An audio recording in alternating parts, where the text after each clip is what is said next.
Iris 2009-yilda Janubiy Koreyada ishlangan ayg'oqchilar haqida suratga olingan teleserial. Bu serialning byudjeti 20 milliard won, 17 million AQSh dollaridan ko'proqni tashkil qiladi va shu paytgacha ishlangan eng qimmat seriallardan biri sanaladi. 2009-yil oktyabrida premyerasi bo'lib o'tgan ushbu serial qator mukofotlarni qo'lga kiritdi.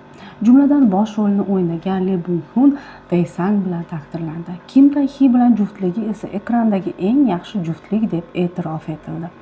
Serial voqealari Milliy qo'riqlash xizmatining 707-maxsus batalyonida xizmat qiluvchi ikki do'st atrofida aylanadi.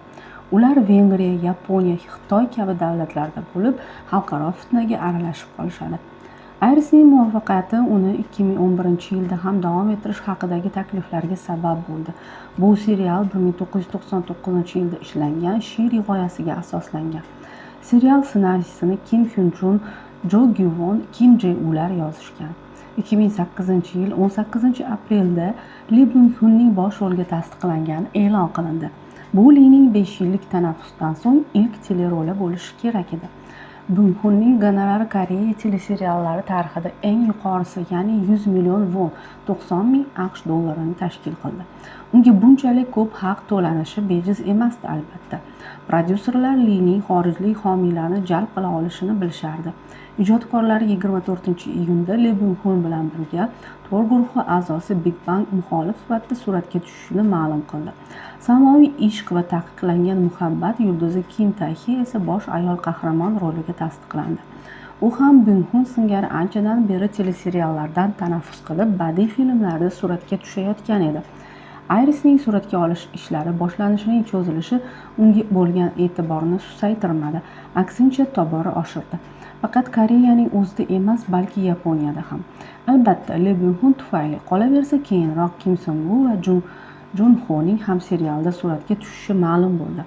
Irisning ilk sahnalari Akita, Yaponiyada 2009-yil 10-martda suratga olindi.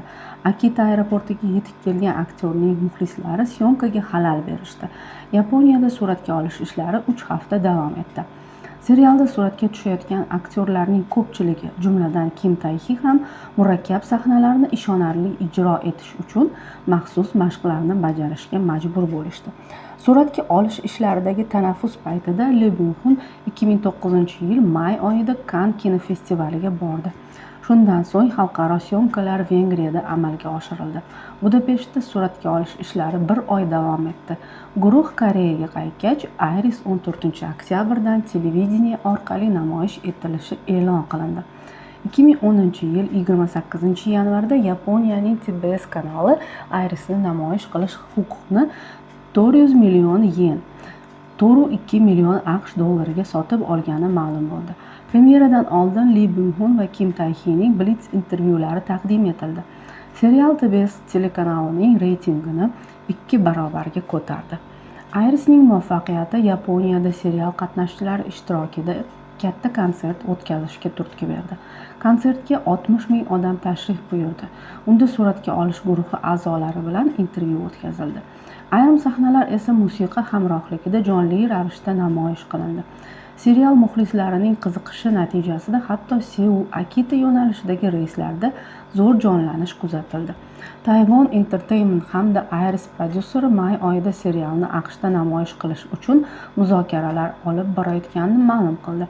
Garchi serial qismlari 12 tagacha qisqartirilsa-da, koreyalik ijodkorlarning telemahsuloti ilk bor AQShning birinchi kanalida namoyish etilishi haqidagi xabar Irisning xorijda naqadar muvaffaqiyat qozonganidan darak berdi. Baeksang Art Awards qirolta mukofotlarini topshirish marosimida Lee Byung-hun Irisdagi ijrosi uchun eng yaxshi aktyor nominatsiyasida taqdirlandi. Serialning o'zi esa eng yaxshi serial mukofotini qo'lga kiritdi.